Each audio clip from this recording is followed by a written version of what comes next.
ॐ सर्वोपनिषदो गावो दुग्धा गोपालनन्दनः पार्थो वत्सः सुधीर्भोक्ता दुग्धं गीतामृतं महत् दुग्धं गीतामृतं महत्। प्रिय बंधू भगिनींनो नमस्कार। गीतामृतम महत् या मालिकेमध्ये आपलं सगळ्यांचे स्वागत आहे। मागच्या वेळेस आपण 11व्या अध्यायाचा 33वा श्लोक बघितलेला होता।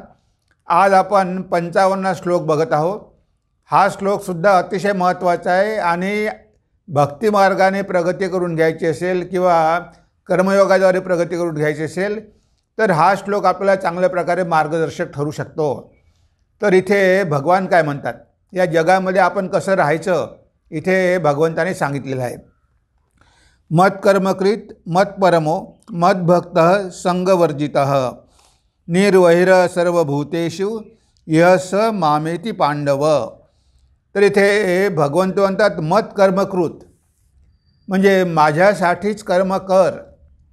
कर्म तर सगळेच करतात, पण आपण भगवंतासाठी कर्म करत नाही, आपण स्वतःसाठी कर्म करतो आणि नेहमी आपण स्वतःला करता समजतो की मीच करतो आहे। म्हणजे हा जो भाव आहे मी करता आहे हा भाव संपूर्णपणे निघून गेला पाहिजे।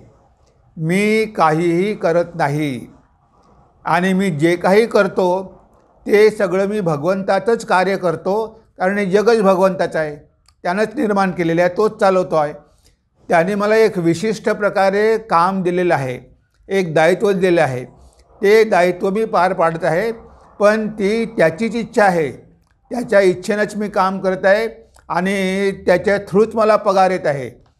जरी पगार मला कुणीही दिला पण देणारा मात्र तोच आहे, असा जर भाव असेल तर मग आपला अहंकार मुळीच राहणार नाही। म्हणून तर भगवान श्री रामकृष्ण म्हणायचे, सकली तुम्हारी इच्छा इच्छामयी तारा तुम्ही तुम्हार कर्म तुम्ही करो मा लोके बोले करी आम्ही।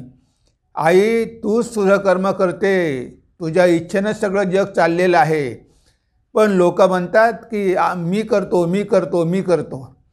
आपण काहीही करत नाही, कारण आपल्या हृदयामध्ये कोण आहे, भगवंतच आहे आणि हे शरीर कुणामुळे जिवंत आहे, त्या भगवंतामुळेच आहे। म्हणजे ह्या शरीराद्वारे कोण कार्य करत आहे, तोच कार्य करत आहे, पण आपण अज्ञानी असल्यामुळे आपल्याला ते कळत नाही। आपण मी मी मी मी म्हणतो, हे जे नामरूप आहे यालाच आपण मी म्हणतो, पण हे नामरूप तर जड आहे, हे तर स्थूल आहे आणि हे तर निर्जीव आहे। हे कसं काम करणार, पंचभूताचं बनलेलं आहे, त्याच्यामध्ये चैतन्य आहे, त्या चैतन्यामुळे हे शरीर जिवंत आहे। म्हणजे शरीराद्वारे तोच कार्य करतो, शरीर त्याचं काम करण्याचं एक माध्यम आहे। ह्या सगळ्या शरीरांच्या माध्यमातून तोच कार्य करत आहे, सगळे हात त्याचेच आहे, सगळे पाय त्याचेच आहे। तर हे सगळं आपल्याला सांगितलेलं आहे शास्त्रामध्ये। म्हणून इथे भगवंत म्हणतात की मत कर्मकृत, तुला जर कर्मच करायचं असेल तर माझ्यासाठीच कर्म कर, म्हणजे माझंच कर्म कर। तू कोणतंही कर्म करत असला तरी ते सगळं कर्म माझंच आहे, मी तुझ्याद्वारे करून घेत आहे, तू करता नाही। जसं आपण एक पत्र लिहितो, त्या पत्रामध्ये पेन नसतो, तो पेन लिहित नाही, आपण पत्र लिहितो। तो पेन काय आहे, ते पत्र लिहिण्यासाठी एक माध्यम आहे, तो पेन आपोआप पत्र लिहू शकत नाही, कुणीतरी त्या पेनाला हाती धरून आहे, तो पत्र लिहितो आहे। त्या प्रकारे आपण त्या पेनासारखे आहो, आपण काहीच करू शकत नाही। तो जसा चालवेल तसा आपण चालतो, तो जसं बोलवेल तसा आपण बोलतो। हा भाव जर मनामध्ये पक्का बसला तर मग आपल्याला कळेल आपलं स्थान या जगामध्ये काय आहे, तेव्हाच आपल्याला कळेल। जेव्हा हे मनामध्ये पक्कं होईल की हे जग त्याचंच आहे आणि सगळं कार्यही त्याचंच आहे, तो वेगवेगळ्या माध्यमातून हे कार्य करत आहे, हा भाव पक्का करायचा आहे। मत कर्मकृत, आता भगवंताचं काम करायचं आहे म्हणजे चांगल्या प्रकारे करायचं आहे, मन लावून करायचं आहे। पैशाचा मोबदला मिळेल पण आपण त्याची चिंता करायची नाही, खूप त्याची आशा करायची नाही, तर तुम्हाला जे काही प्राप्य आहे ते तुम्हाला मिळेल ना, भगवंत देईल. ते भगवंताकडूनच येणार आहे, पण कोणाच्या तरी माध्यमातून ते येणार आहे. हा भाव पक्का होण्यासाठी भगवंत म्हणतात की मत कर्मकृत. आपण कर्म केल्याशिवाय राहू शकत नाही. मग कर्म तर करायचे आहे, तर अहंकाराचा भाव सोडून सगळं कर्म माझ्या चरणी अर्पण कर आणि माझंच काम आहे असा मनामध्ये पक्का भाव राहू दे.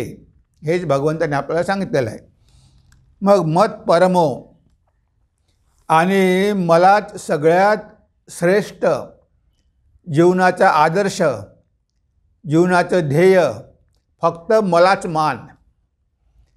आता बघा, आपण या जगामध्ये राहतो, पण आपण भगवंतालाच एकमात्र आपला आधार समजत नाही. आपण ह्या जगाचा आधार घेतो, ह्या जगावर आपण अवलंबून राहतो, कोणत्या ना कोणत्या गोष्टीवर आपण अवलंबून राहतो. आपल्याला हे कळत नाही की हे सगळे आधार टेम्पररी आहे. हे आधार काही राहत नाही. सगळ्यात श्रेष्ठ आधार आहे भगवंत, कारण तो कायमचा राहणारा आहे. म्हणजे आपल्या जीवनाचं परम उद्देश्य, आपल्या जीवनाचं परम ध्येय एकमात्र भगवंतच आहे. हे मनामध्ये पक्क केल्याशिवाय आपण भगवंताचं कार्य करणार कसं? तर इथे भगवंतांनी आपल्याला सांगितलं आहे की तू सगळ्यापेक्षा मला श्रेष्ठ मान. मी परमपुरुष आहे. मत पर, म्हणजे माझ्याशिवाय दुसरं काहीही नाही. कशावरही तू अवलंबून राहू नको.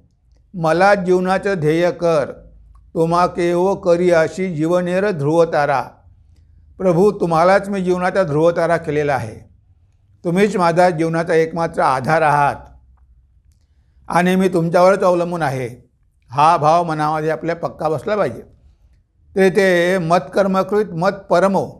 जोपर्यंत आपण भगवंताला सगळं काही अर्पण करत नाही, जोपर्यंत त्याला आपण जीवनाचं ध्येय करत नाही, जोपर्यंत आपल्याला कळत नाही की तोच एकमात्र श्रेष्ठ आहे, पूजनीय आहे, त्याच्यापेक्षा कोणीही श्रेष्ठ राहू शकत नाही, तर हा भाव जर मनामध्ये असेल तर मग आपण कार्य करू.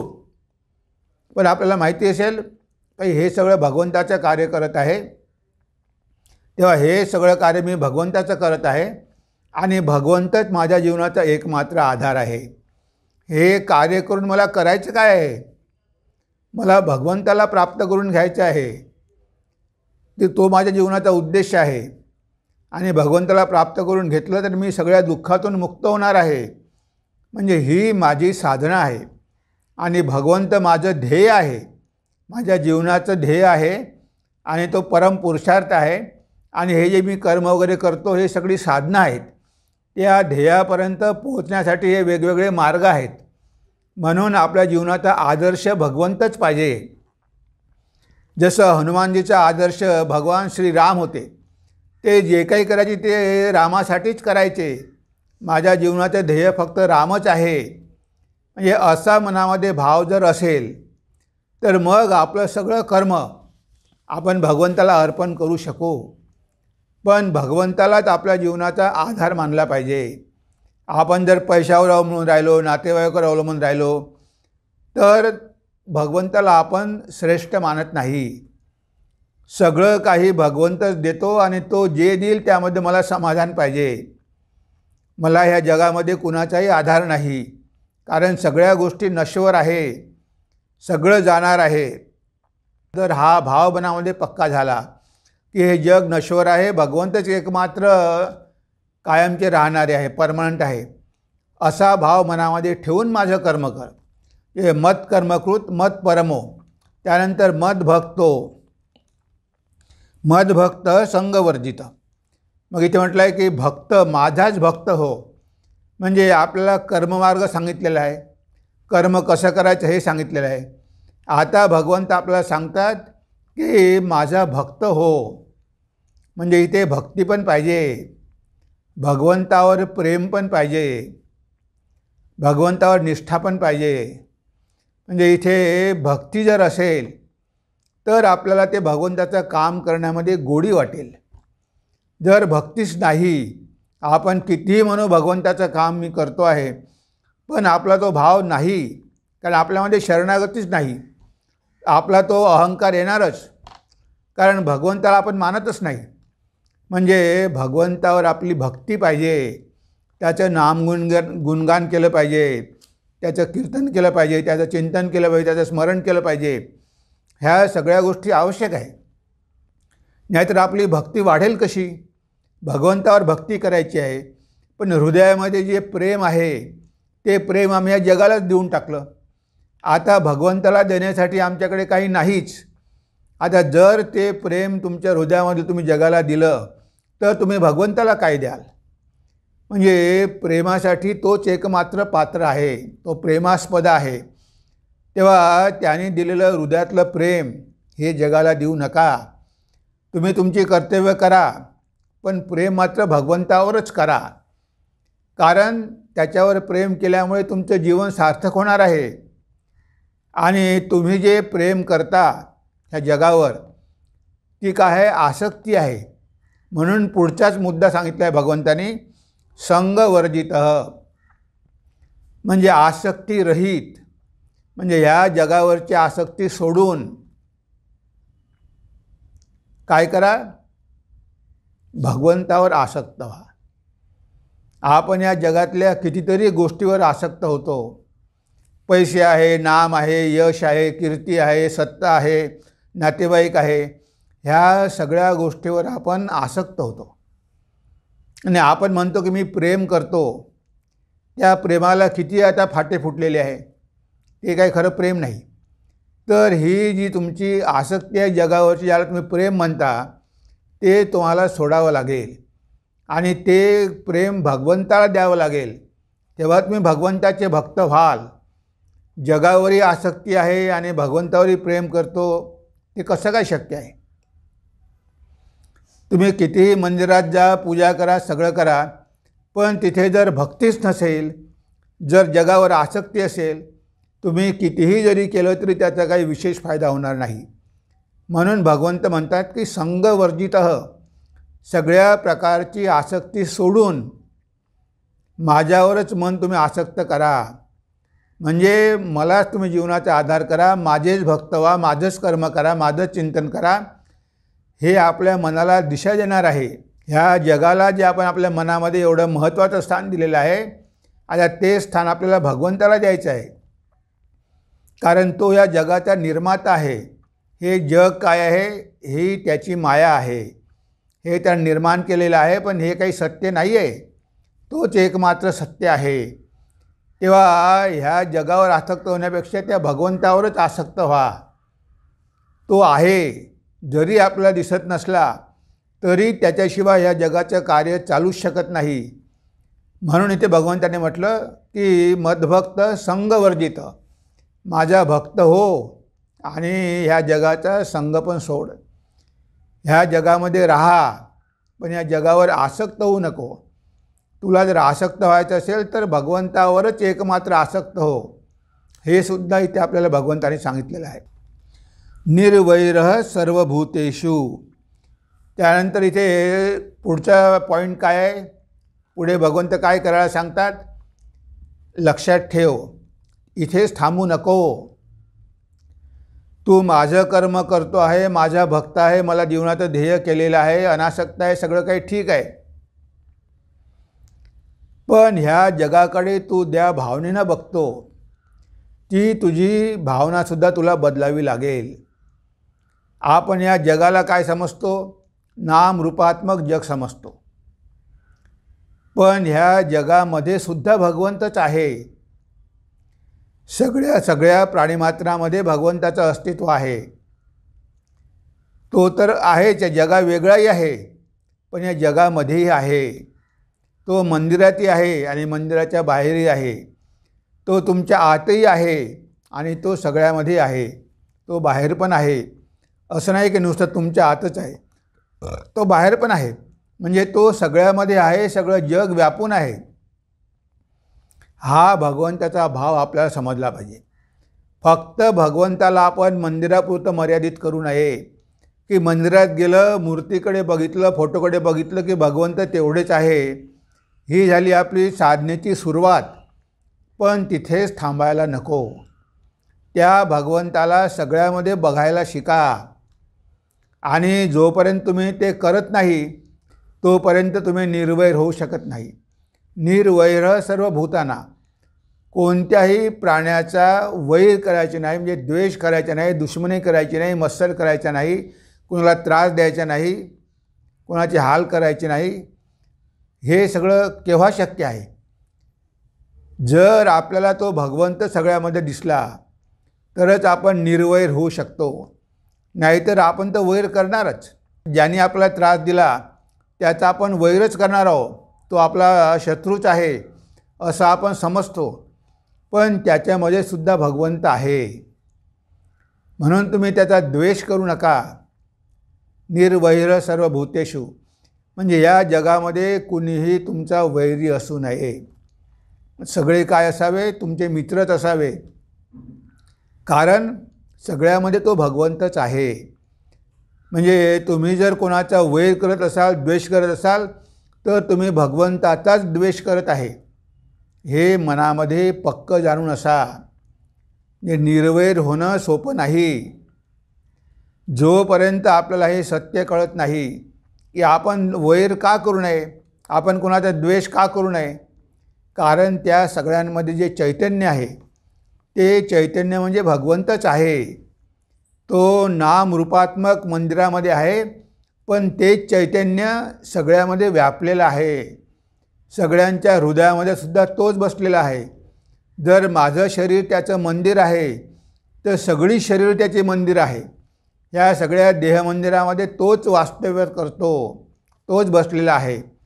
हा भाव जर तुमच्या मनामध्ये दृढ झाला, जर पक्का झाला, तर मग कुणाचंही वैर आपल्याकडून होणं शक्यच नाही. कुणाचे वैर आपण करू शकत नाही, कारण भगवंत सगळ्यामध्ये आहे. सगळ्या नामरूपामध्ये तो नटलेला आहे. आता हे जे सगळी भगवंताचीच मंदिर आहे, मग आपलं कार्य काय आहे? त्यांना मदत करणं, त्यांचे दुर्गुण दूर करणं, त्यांनी केलं तर काही चुकली तर त्यांना माफ करणं, क्षमा करणं, हे सगळं आपल्याला करावं लागेल. कारण आता आपली दृष्टी बदललेली आहे. आता आपल्याला वैर दिसत नाही, पण त्याच्यामध्ये भगवंत दिसतो. त्याच्या संस्कारामुळे तो तसा वागतो. त्याच्या मनामध्ये वाईट संस्कार तो वागतो तसा, पण त्याच्यामध्ये पण भगवंतच आहे. त्याला पण आपण मदत केली पाहिजे की तो या संस्काराच्या बाहेर पडला पाहिजे. त्याला चांगले विचार दिले पाहिजे. हे आपलं कर्तव्य आहे. वैर करून काहीही आपण चालू शकत नाही. वैरानं वैर वाढत असते, तर आपण वैरावर पण प्रेम करायला पाहिजे. येशू ख्रिस्त म्हणतात, लव द एनिमी, तुमच्या शत्रूवर पण तुम्ही प्रेम करा. आता हे केव्हा शक्य आहे? जेव्हा कळेल की आपलं कोणी शत्रू नाही. बघा, युधिष्ठिराला अजात शत्रू म्हटलेलं आहे. म्हणजे ज्याचा शत्रू जन्मालाच आलेला नाही, त्यांचा कुणीही शत्रू नव्हता, तो अजात शत्रू. अजात म्हणजे जन्मालाच आलेला नाही, म्हणून त्यांचे नाव आहे अजातशत्रू. युधिष्ठिराला अजातशत्रूसुद्धा म्हणतात. तेव्हा अशा प्रकारे कुणाचंही वैर करू नका. म्हणजे हे सगळे गुण भगवंताने सांगितलेले आहे. आणि या प्रकारे जर आपण आपलं जीवन घडवलं, या प्रकारे जर आपण आचरण केलं, तर बघा त्याचा परिणाम काय होईल. भगवंत म्हणतात, यः स मामेति पांडव, यः स मामेति पांडव. आता तो भक्त जर असा असेल, अशा प्रकारे जर त्याची वागणूक असेल, तर तो शेवटी मलाच येऊन मिळणार आहे. म्हणजे शेवटी आपल्याला भगवंताला प्राप्त करून घ्यायचं आहे, भगवंताची एक व्हायचे आहे. तर इथे भगवंताने आपल्याला सांगितलेलं आहे की तुम्ही मलाच येऊन मिळाल, माझ्यामध्येच विलीन व्हाल, तुमच्या जीवनाचं ध्येय तुम्हाला प्राप्त होईल. पण तुम्हाला ह्या सगळ्या गोष्टी कराव्या लागतील. हा सगळ्या साधनांचा सार आहे. म्हणजे इथे सगळेच योग आलेले आहे. कर्मयोग आहे, कर्म करायचे आहे भगवंतासाठी करा. ध्येय आहे काय? भगवंतच ध्येय आहे. जीवनाचं ध्येय भगवान लाभच आहे.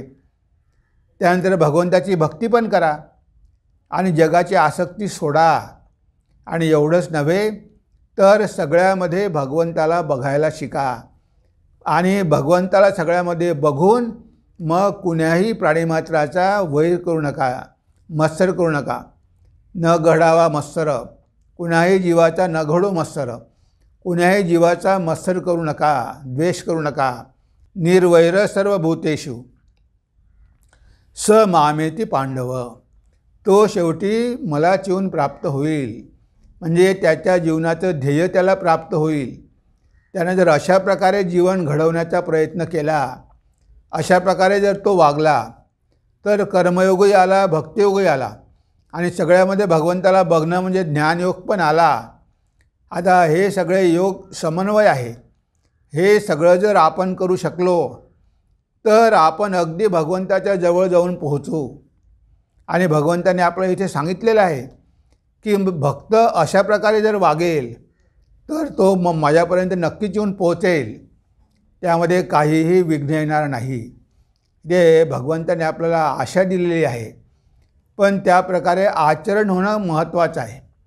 आपण कितीही वाचलं, कितीही ऐकलं, पण जोपर्यंत आपल्या जीवनामध्ये ते उतरत नाही, जोपर्यंत आपल्या मनाची धारणा होत नाही, जोपर्यंत आपला दृढ विश्वास बसत नाही, तोपर्यंत आपल्याला काहीही प्राप्त होणार नाही. तर हे ऐकायचं, वाचायचं आणि त्या प्रकारे आचरण करण्याचा प्रयत्न करायचा. असं नाही की आपल्याला 100% यश मिळेल. प्रयत्न करता करता करता करता आपल्याला यश मिळेल आणि शेवटी जेव्हा आपण हे सगळं चांगल्या प्रकारे करू शकू तेव्हा मग आपण भगवंताला सहज प्राप्त करून घेऊ शकू, आपण भगवंतापर्यंत पोहोचू शकू. हेच भगवंतांनी या श्लोकामध्ये सांगितलेलं आहे. म्हणजे सगळ्या साधनांचा सार यामध्ये सांगितलेला आहे. म्हणून हा श्लोक 11व्या अध्यायाचा 55वा श्लोक अतिशय महत्त्वाचा आहे. गीतेचा सार आहे या श्लोकामध्ये आणि आपल्याला त्या प्रकारे आपापली जीवन घडवायची आहे. हेच भगवंताने आपल्याला या श्लोकाच्या माध्यमातून सांगितलेलं आहे. तेव्हा आज आपण आपल्या चिंतनाला इथेच विराम देऊया. नमस्कार, धन्यवाद. ओम सर्वे भवन्तु सुखिनः, सर्वे सन्तु निरामया, सर्वे भद्राणि पश्यन्तु, मा कश्चित् दुःखभाग् भवेत्, मा कश्चित् दुःखभाग् भवेत्. ओम शांति शांति शांति. हरि ओम तत्सत्. श्री रामकृष्णार्पणमस्तु.